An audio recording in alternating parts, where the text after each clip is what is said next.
All right, the second quarter beginning in just a moment. And looking at what we've seen so far from the Nets, what do you guys think?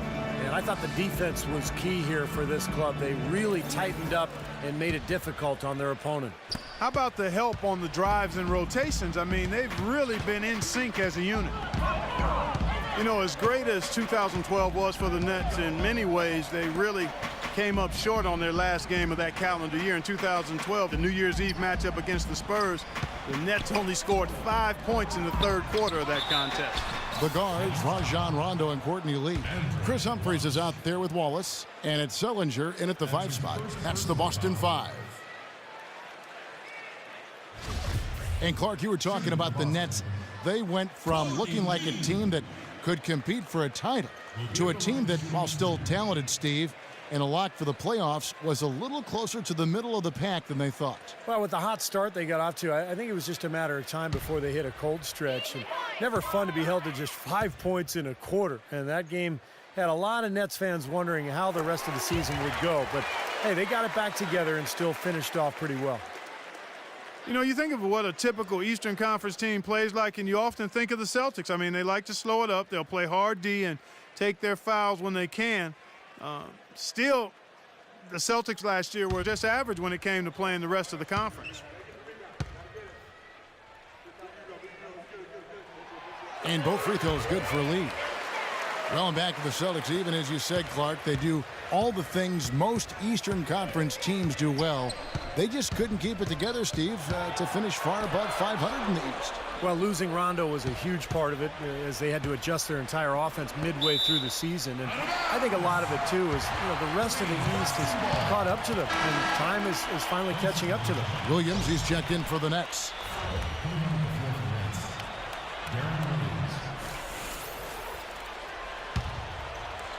So it's Boston now, trailing by 5. Humphries with a screen on Williams. Lee with the ball. Guarded now by Jason Terry. Outside Rondo. 6 to shoot. Back to Lee. Plenty of space. And it's good, coming on the assist by Rajon Rondo. Rondo's got his 3rd assist on the night. Nets leading by 3. Terry outside. Pass to Williams. Terry dishes to Kirilenko. And 2 free throws coming up as he misses that one. Drawing the whistle and a lot of contact there. And now let's check in with Damon Bruce, who's got an update for us. Damon? All right, Kevin, let's see what's happening around the NBA right now. It was the Thunder taking the win in Oklahoma City over the Clippers. Their leading scorer, Kevin Durant. A close game at Pepsi Center, the Nuggets battling against Chicago. Game up in the air with the second quarter underway. J.J. Hickson leads them in scoring. And that'll do it for us here. Now we head on back out to Kevin Harlan and the rest of the crew. Fellas? And thanks for the update, Damon. We'll catch up with you again at halftime. And the full picture of how this season's going to go still really isn't in focus. So we should learn a lot from the results of some of these games today.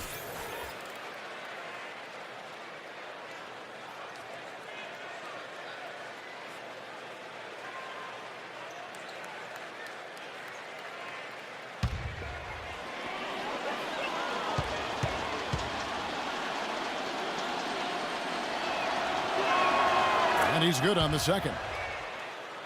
An up and down season for the Nets last year, and the playoffs were just more of the same. They ended up getting knocked out by the Bulls in the only first-round matchup that went to 7 games. Now here's Bradley. He's coming off a 19-point game against San Antonio, and that one's good. Well, it was a dismal start from the field for them in the first quarter, but they're finally starting to turn it around. Well, I don't think it could have gotten any worse, partner. I mean, you figure they had all their bad misses out of the way and should be good to go now. Here's Pierce after Jeff Green's bucket. Pierce kicks to Williams. The open shot by Pierce. The basket is good off the assist from Williams. Pierce has got his first 2 points. Well, back to the Nets in the playoffs. They lost a game at Barclays early and looked to be on the ropes down 3-1 after 4 games, but they did well just to steal one in Chicago and force a Game 7. What a strange series that was. The Bulls made that miracle comeback behind Nate Robinson in one game and then ended up going on the road to Brooklyn and winning Game 7. What a disappointment for the Nets in their debut season in Brooklyn. Here's Terry after the made shot from Bass. Here's Garnett, and it's Brooklyn scoring again. Pretty much no chance for the smaller defender to block that jumper. Yeah, he knows exactly how to use his size to his advantage there. And now the first timeout called here for Boston.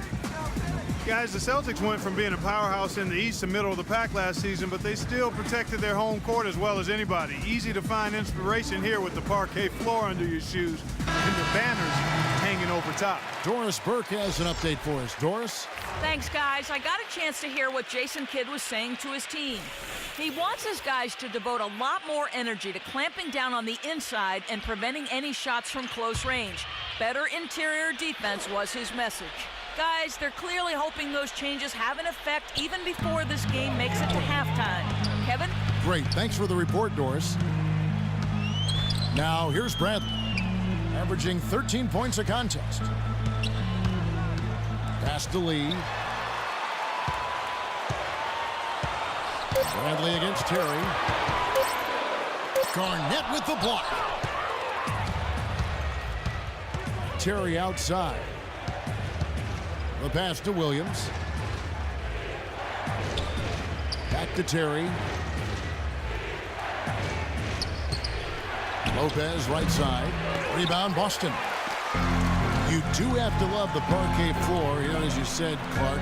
Pride certainly a factor last season as the Celtics were able to finish, Steve, with a 27-13 record here at their home. And even though the Celtics would end up just as the 7th seed in the East, you knew they would control their home floor just because of their veteran experience, their talent, their coaching. So they were really able to ride that home court into the playoffs. He's killing them with his poor shooting. The defense is more than willing to give him those shots now.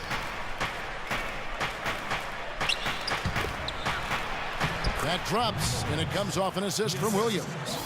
Lopez has got his second basket of the night. Now they've settled into a pretty nice groove here offensively in the second quarter. Yeah, I like the way they picked up the pace shooting the ball. I mean, the field goal percentage upwards of 50% now. Now here's Lee, averaging 8 points a game. Really left alone that time. Bradley's got 5. Nets leading by 4. Now a timeout call by Brooklyn. You know, Avery Bradley missed the first 3 months of last season after undergoing surgery on both shoulders, fellas. I mean, when Rondo went down with his ACL tear, Bradley stepped into the starting point guard role, and I thought performed very well. Well, among the centers and power forwards of the NBA, these are the players with the softest touch around the bucket. Some terrific shooting percentages for the big men. 5th best, Brook Lopez. You know, it's one thing to be able to create high-quality shots for yourself, but you still have to finish. And there's no doubt all those guys can do both. Yeah, every sentence needs a period. It's one thing to get the shot off, but you need to finish. You need to take care of business in there. Most of their chances are easy ones. Johnson, he's checked in for Jason Terry. Outside, Pierce. 1:29 left to play in the first half. Shot clock at 5. Here's Johnson. He hits it from 9. And the Nets lead by 6. And for Bradley, a tremendous defender, and Steve able to defend either the 1 or the 2. Well, he's listed at 6'2", but he has incredibly long arms and quick feet. So he's strong enough to guard bigger players, but his best attribute is putting pressure on the ball. It's a nightmare just trying to bring the ball up the floor against Bradley. One of the best on-ball defenders, wouldn't you say, in the NBA? Yeah, no doubt. 59 seconds left in the first half. Here's Williams, averaging 9 points per contest. Johnson outside. Green against Pierce. Off on the layup. Celtics trail by 3. We've got 33 seconds left to play here in the half. Rondo gets the bucket. The Nets have gone 4 of 6 from the field here in the second. Williams passes to Johnson. He feeds it to Pierce. Garnett, right side.